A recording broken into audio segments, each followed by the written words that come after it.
প্রিয় বন্ধুরা, আজকে দুপুরের মেনুতে আমি রান্না করছি খাসির ঝাল ঝাল ভুনা।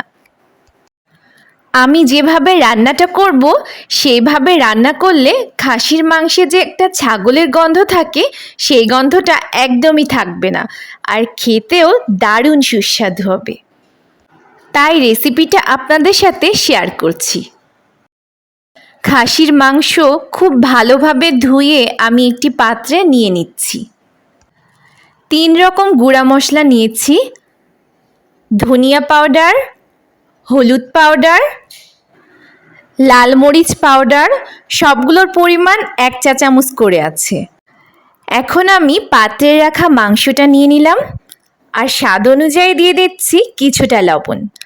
আর গুঁড়া মশলাগুলো সবগুলো আমি একে একে এর মধ্যে মিশিয়ে নিলাম। খুব ভালোভাবে আমি মাংসের সাথে মশলা হাত দিয়ে মেখে নিচ্ছি।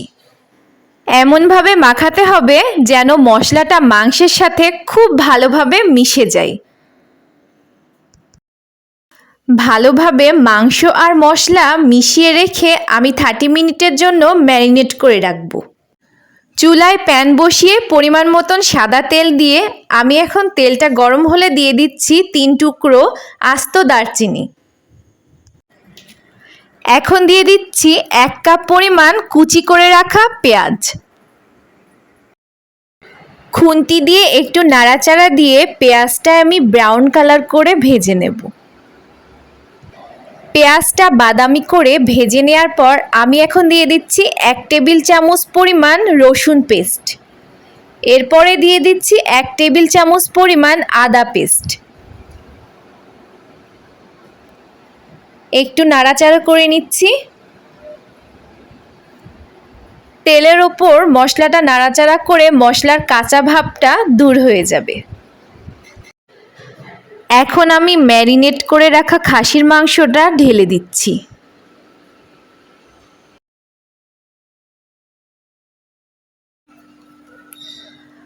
মাংসটা একটু ভালোভাবে নাড়াচাড়া দিয়ে নিচ্ছি।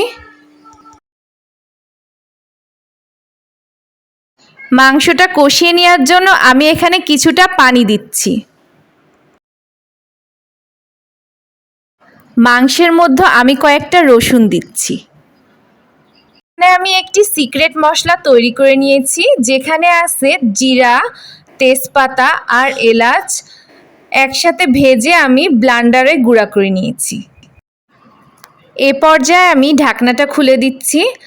মাংস থেকেও আমার কিছুটা পানি বের হয়েছে, আর কষানোর পানি দিয়েই আমার কিন্তু প্রায় রান্নাটা হয়ে যাবে।